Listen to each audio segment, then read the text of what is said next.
Amstetten, Austria. A quiet town along the Ibs River, the kind of place where the same faces pass each morning, where neighbours nod hello, where the years go by without much to talk about. On Ibstrasse stands a 3-story house, tidy, well kept, some of its rooms rented out to tenants who come and go without a second thought. The owner is a retired engineer named Joseph Fritzl, polite, capable, a married man, a father, a landlord with a reputation for keeping things in order. To everyone who meets him, he seems completely, reassuringly ordinary. But this case was never about what people could see.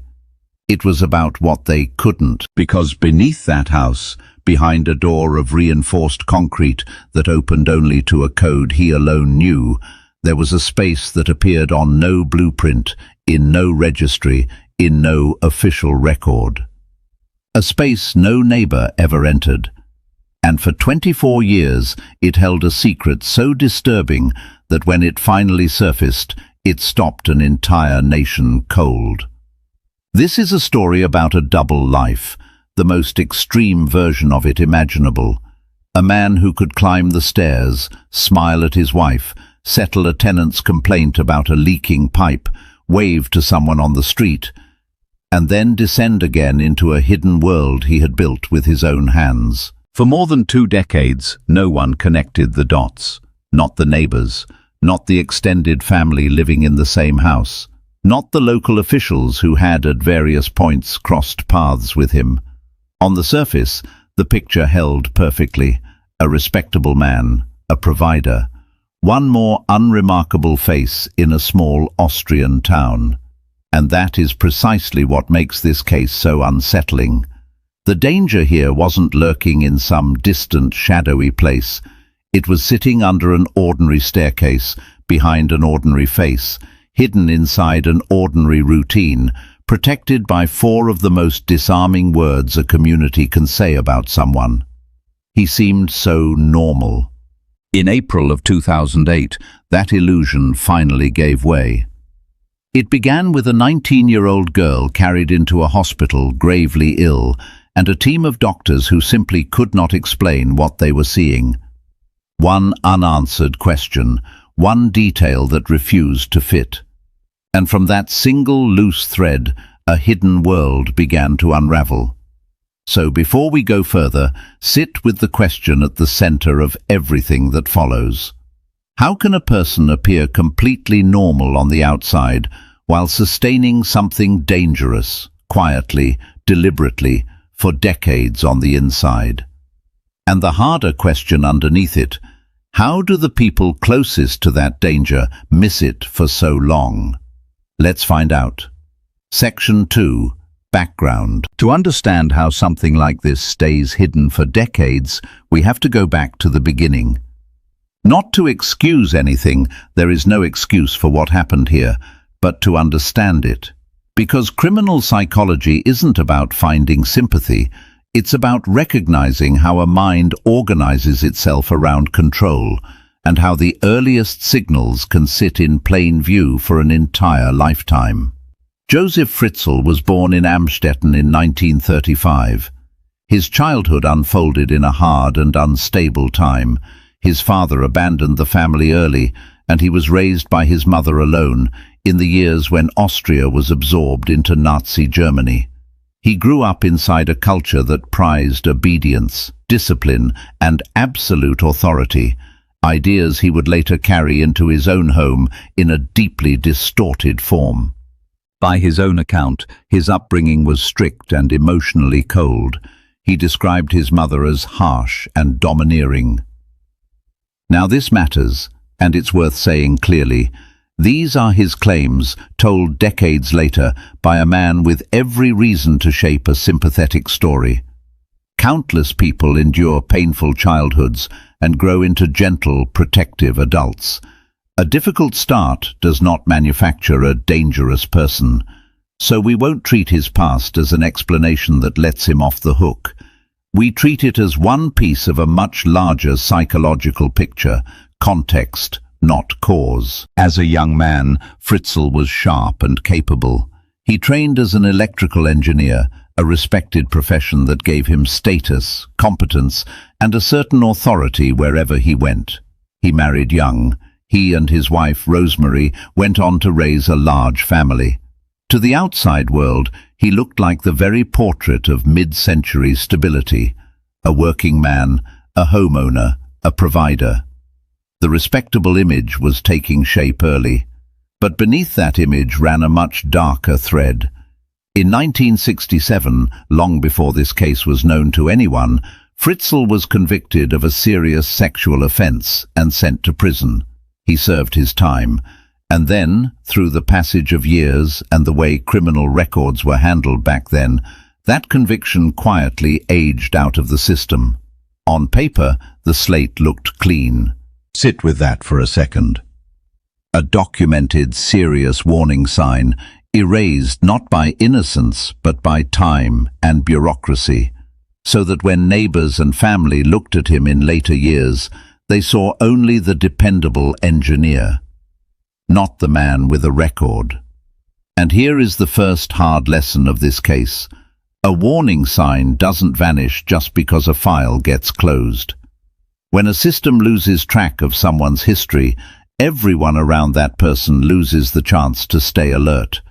The risk doesn't disappear. It just goes quiet, waiting, unseen, for an opportunity no one knew to guard against. Section 3. Psychology Break 1.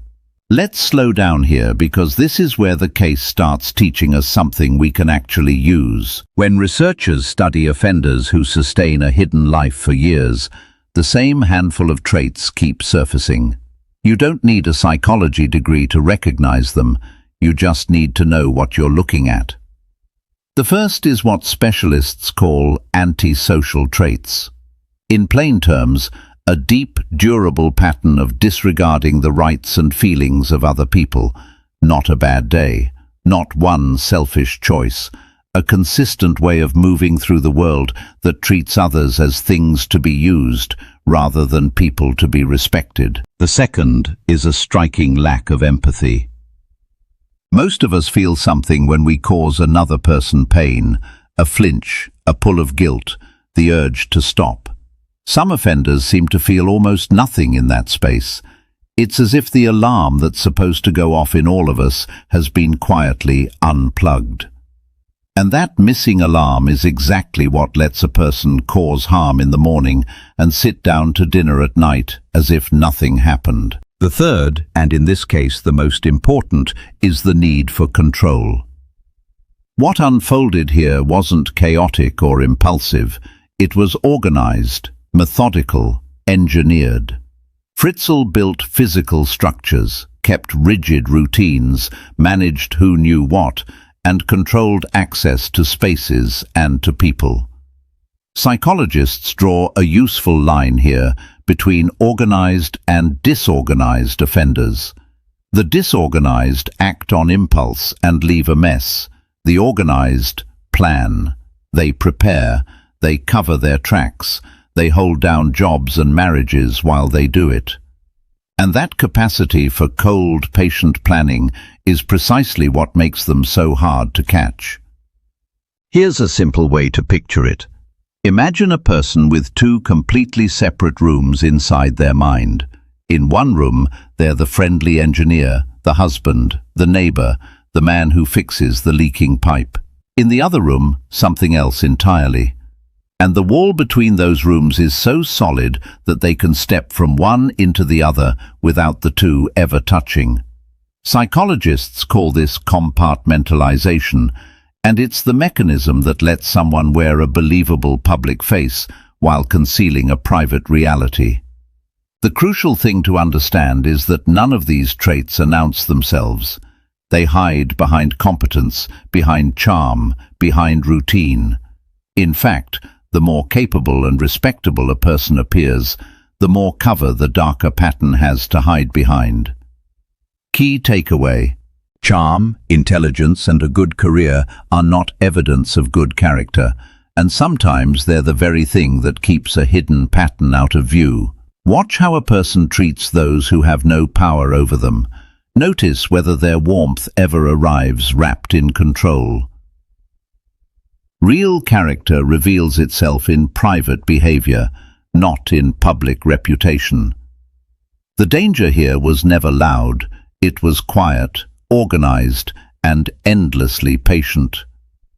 And that, more than anything, is why it went unseen for so long. Section 4. The first signs. Every long-running deception leaves traces behind. The trouble is that a trace, taken on its own, almost never looks like proof. It looks like a question with a perfectly reasonable answer. And in this case, there were several, each one explained away, each one quietly folded into the story of a respectable man. The first appeared in 1984. One of Fritzl's adult daughters, Elizabeth, vanished from the family's life. To anyone who asked, there was a ready explanation. She had run off to join a religious cult. And Fritzl didn't just tell the story, he supported it. Letters arrived, supposedly written in Elizabeth's own hand, asking the family not to look for her. The letters landed. The explanation held. Friends and neighbors accepted it. Why wouldn't they? A grown child cutting off contact is sad, but it isn't unheard of. On the surface, there was nothing to suspect. But look closely at what was actually happening. Letters were being used to steer other people's perceptions. A disappearance was being handed a clean, durable cover story. That's not a panicked lie blurted out in a moment. It's a managed narrative, maintained carefully over years. And that calm, sustained control of information is its own kind of warning sign. Often it tells you more than any single dramatic outburst ever could. Then there were the children. Over the years that followed, infants began appearing at the family home. The explanation again was tidy. The same missing daughter, the story went, kept leaving newborns on the doorstep because her cult couldn't care for them. So Fritzl and his wife took the children in and raised them as their own. Social services were even involved in approving the arrangements, and they too accepted the account. The paperwork went through. The children were absorbed into the household. And here's the part that's hard to swallow. The community didn't grow suspicious. It grew admiring. A grandfather stepping up to raise abandoned grandchildren. His reputation didn't merely survive, it improved. Think about what happened there. The very things that should have set off alarms, children materializing from nowhere, a daughter no one could ever reach, a story no one could verify, were reframed as proof of his generosity. The warning signs didn't just go unnoticed. They were turned inside out and handed back to him as evidence of his goodness. This is how deceptions survive. Not because the signs are invisible, but because each one, in isolation, comes with an innocent explanation already attached. The missing daughter, the letters, the children on the doorstep. Taken one at a time, each is a small mystery you can shrug off and move past. Lined up together, they form a shape. But no one was standing far enough back to see the whole shape at once. And that's the thread running through everything that follows. Families, neighbors, workplaces, even official systems, we tend to process strange events one at a time, trusting the reasonable explanation sitting right in front of us. We rarely connect this year's small oddity to last year's. People who maintain hidden lives depend on exactly that blind spot, whether they could put it into words or not. The lesson is simple to say and genuinely hard to practice. A single warning sign is a question, but a series of them, viewed together over time, is an answer. The work is in refusing to let each one stand alone. Section 5. The Case Pattern. Part 5. A. The Beginning, 1984. To grasp the full scope of this case, we have to return to that space beneath the house and to the daughter who was never in any cult at all. In August of 1984, Elizabeth Fritzl was 18 years old. Her father asked for her help carrying something down into the cellar, an ordinary request, the kind a daughter wouldn't think twice about. Behind a heavy, concealed door he had spent considerable time and engineering skill preparing. She was restrained and confined. And there, in a cramped, windowless space, hidden directly beneath the daily life of the household, she would remain for 24 years. Sit with the scale of that. Not days, not months, 24 years. An entire stretch of adulthood taken and hidden beneath the floor of a home where, just overhead, ordinary life carried on without a pause. Tenants paid their rent, the family gathered for holidays, neighbors waved across the street. And below all of it, a human being was enduring conditions no person should ever face, sealed off completely from the world. Part 5b. The machinery of concealment. The cover story we talked about earlier, the cult, the letters, the abandoned babies, wasn't just a lie. It was the machinery that kept all of this concealed. Over the years, Elizabeth gave birth to several children in that hidden space, and every one of them posed a problem Fritzl had to solve. So he sorted them. Some were carried upstairs as infants and raised as foundlings, the supposed abandoned grandchildren of a generous family man. Others remained below, growing up without ever seeing daylight, without ever knowing that a world existed beyond those walls. One family in the light, one in the dark, and a single man holding the only key to the door between them.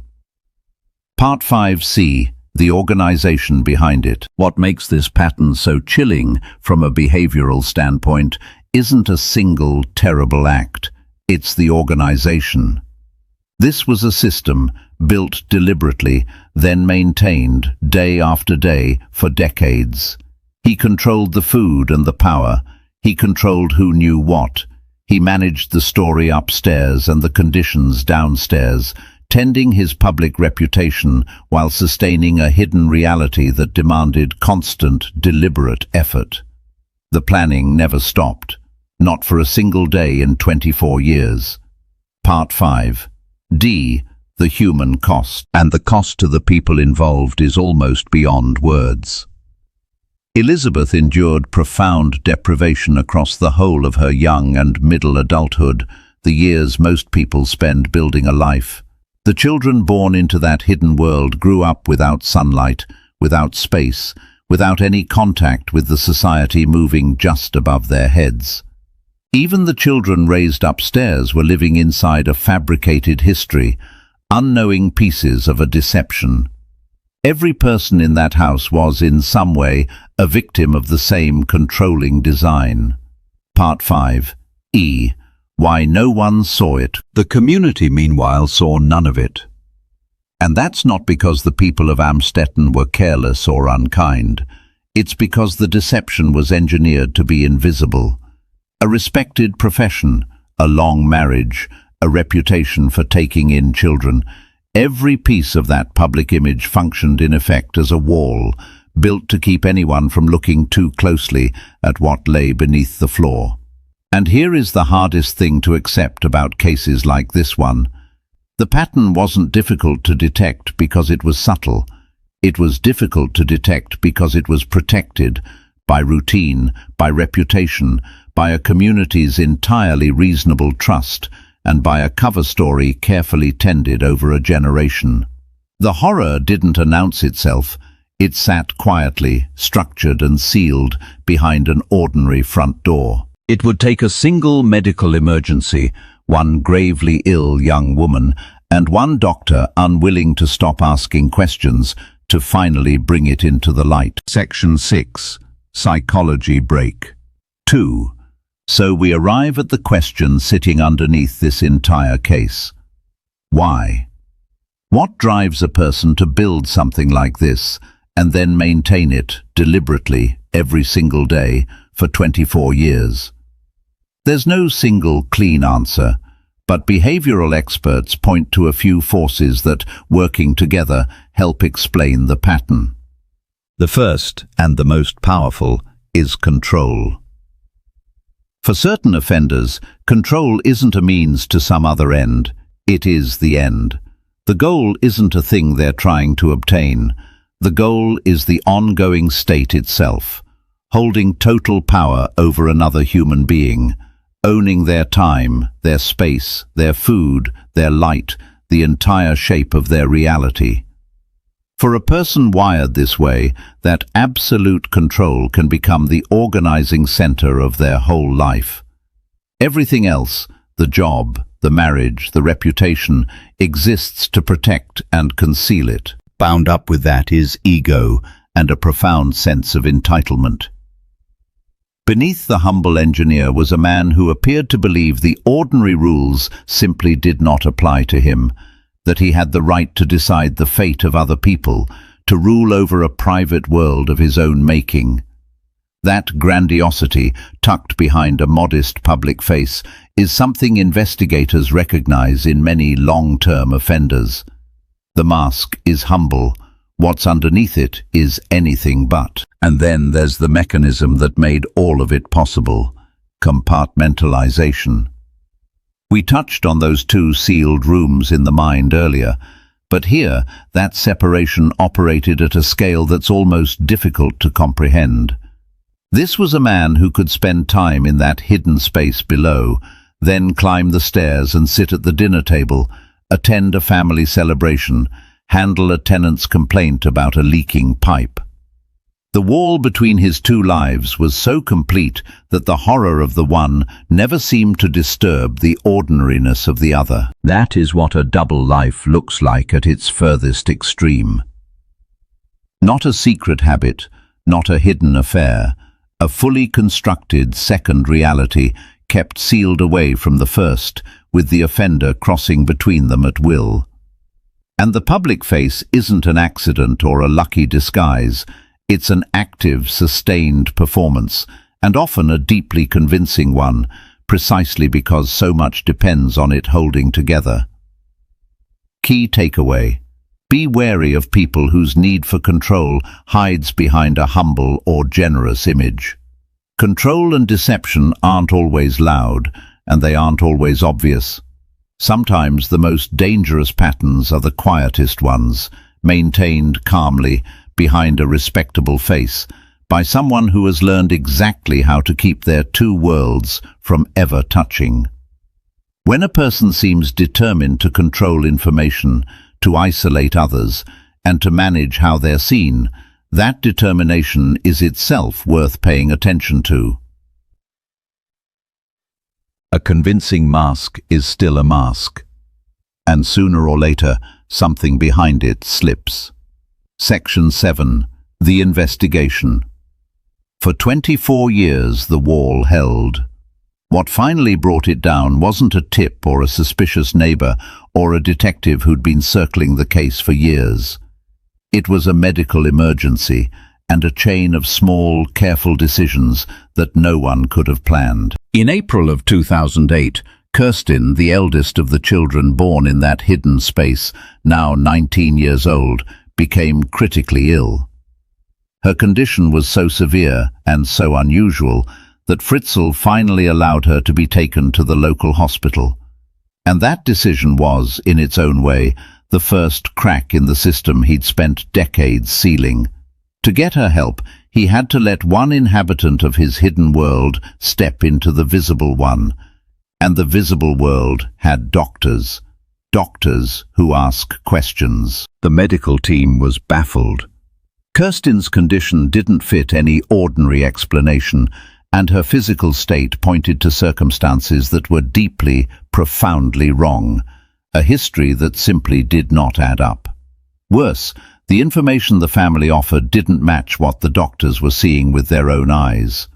The cover story that had survived for a generation was now being tested against hard clinical reality, and against that, it began to fail. One of the treating physicians grew concerned enough to push further, and this is a moment worth pausing on because it's the whole case in miniature. A professional noticed that the explanation didn't fit the evidence, and instead of accepting the convenient version, she followed the inconsistency. That single instinct to treat a mismatch as a question rather than a closed door is what eventually unlocked everything. The concern reached the authorities, and now the pressure came from a second direction. Elizabeth, the daughter supposedly lost to a cult for 24 years, suddenly became relevant again. Police made a public appeal, urging that missing mother to come forward and help her gravely ill child. They wanted to talk to her. They needed her. And that demand created a problem Fritzl could no longer solve with a forged letter. Then came a decisive turn. Under mounting pressure, Fritzl brought Elizabeth out of the cellar and to the hospital himself, claiming she had reappeared from the cult. But once Elizabeth was finally free of the house and safely beyond his reach, the story changed completely. Investigators separated her from her father. They questioned them apart, and the inconsistencies multiplied fast. His explanations didn't hold together. The timelines didn't work. The narrative that had absorbed every previous oddity, the disappearance, the children, the silence, finally had far too much weight on it. Under steady, careful questioning, the structure he'd protected for a generation began to come apart in real time. And this is where the case teaches us something important about how these things are actually solved. There was no dramatic forensic breakthrough in the early hours, no single piece of evidence that cracked it open all at once. What cracked it open was inconsistency, the gap between a story and the facts, combined with professionals who refused to let that gap go unexamined. A doctor who wouldn't accept an account that didn't fit. Investigators who kept pressing when the answers didn't line up. Persistence, applied steadily to a contradiction. That's the broader lesson worth holding on to. Hidden patterns are usually exposed not by a flash of brilliance, but by patient, stubborn attention to the things that don't add up. Forensic evidence and behavioral analysis matter enormously, and they would matter here too, once the door was finally opened. But it often begins with something smaller and far more human, a single person, trained and unwilling to look away, who studies a convenient explanation and quietly says, "That doesn't make sense to me." That instinct, taken seriously and followed all the way through, is one of the most powerful tools a community has for protecting the people who can't protect themselves. The story was collapsing, and the man at the center of it was about to make the choice that would finally open the door he'd kept sealed for 24 years. Section 8. The capture or breakthrough. The breakthrough didn't come with a battering ram. It came with the truth, finally spoken out loud, and then with a confession. Once Elizabeth was free of the house and beyond Fritzl's control, investigators kept her separated from him and questioned her gently, carefully. At first she hesitated. 24 years of fear doesn't lift in a moment. But she agreed to tell them everything on one condition, that she would never again have to face her father. And then, piece by piece, she described the hidden world beneath the house, the door, the cellar, the years. What she told them led police straight to the concealed entrance in the basement. And behind it, they found everything the cover story had been built to hide.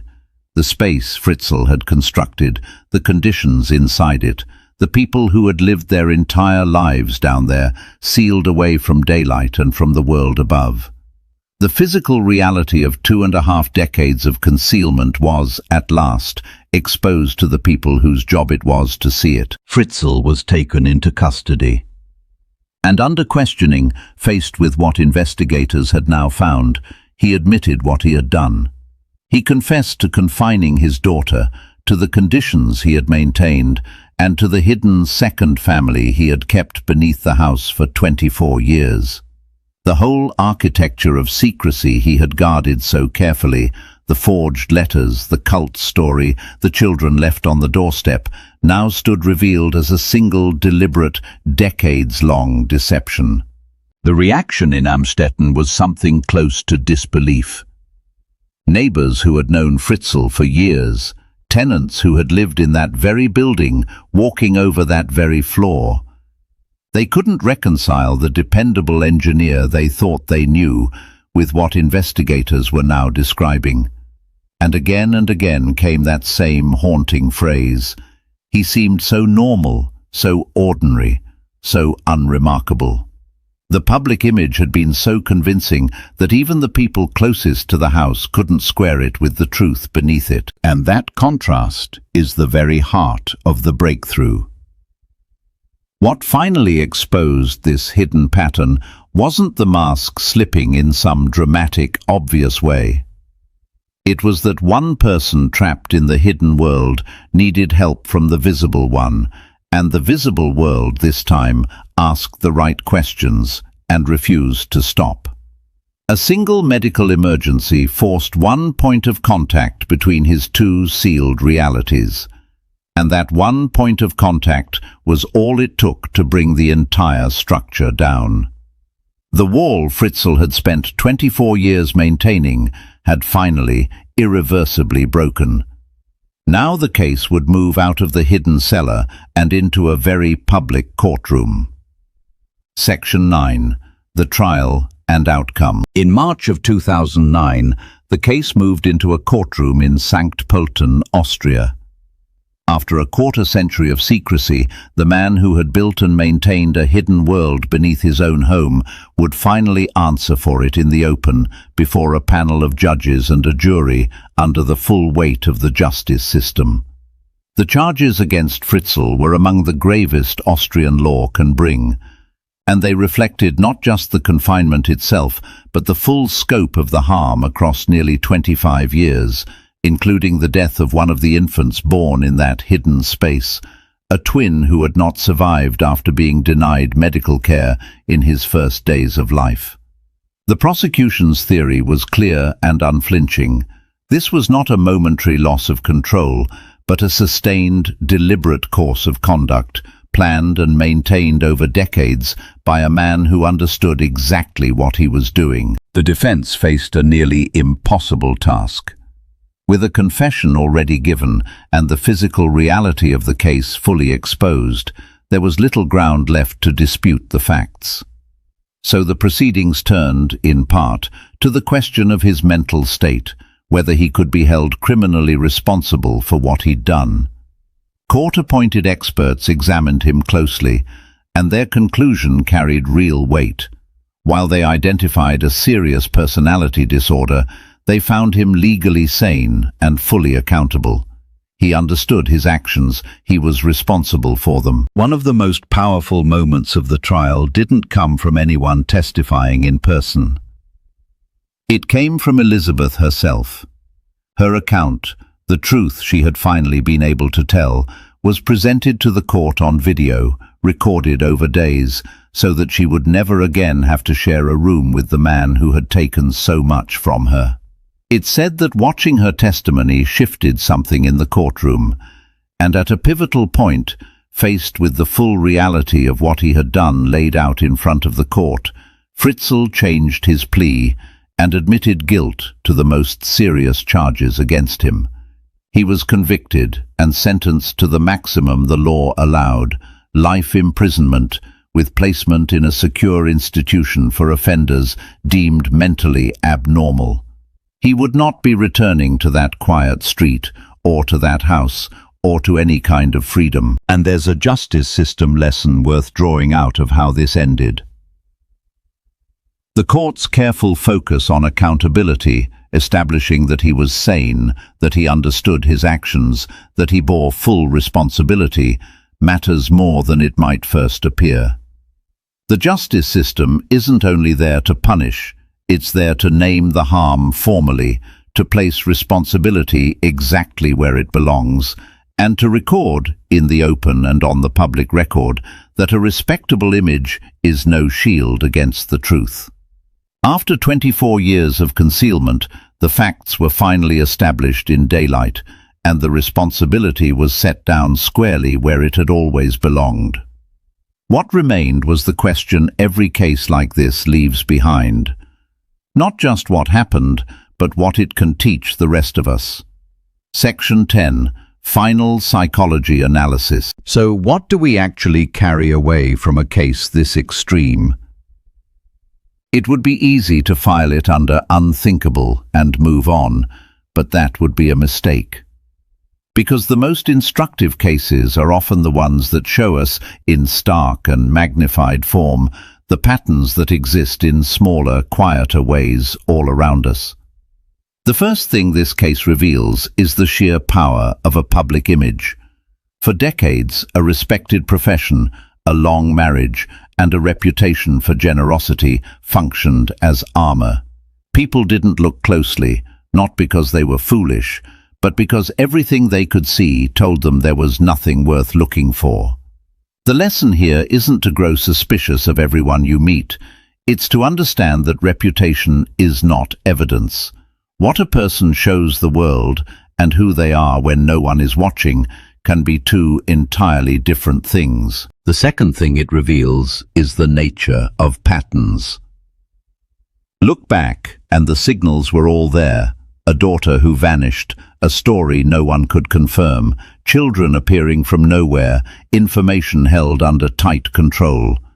Each one carried an innocent explanation in the moment. It was only together, stretched across years, that they formed a shape. People who sustain hidden lives are relying, knowingly or not, on our tendency to weigh events one at a time. The defense against that is connection. Stepping back far enough to ask whether the small oddities are quietly assembling into something larger. And the third thing it reveals is the quiet force of persistence. This case wasn't broken by luck, and it wasn't broken by a single brilliant stroke. It was broken by a doctor who wouldn't accept an explanation that didn't fit, and by investigators who kept pressing when the answers refused to line up. Careful attention to what doesn't add up followed all the way through, even when the person involved seems entirely respectable, is one of the most powerful protective tools a community has. So let's set those down as clearly as we can. 1. Public image is not proof of private character. The most convincing mask is often the most ordinary one. 2. A single warning sign is a question, but warning signs viewed together over time become an answer. 3. Persistence protects people. When something doesn't add up, the simple willingness to keep asking, gently, carefully, but firmly, can change everything. The story beneath that ordinary house in Amstetten isn't only a story about one man's deception. It's a reminder that the most important danger signs are rarely loud. They're quiet, easy to rationalize, easy to miss, especially when they're hiding behind a friendly face and a good reputation. Understanding that doesn't make us cynical. It makes us more aware, more attentive, and far better equipped to protect the people who can't protect themselves. If this case helped you understand criminal psychology, warning signs, offender behavior, or how investigations actually come together, consider subscribing to Criminal Psychology Files for more educational case studies. Because the more we understand about how these patterns form and how they're finally brought into the light, the better prepared all of us are to notice what others miss.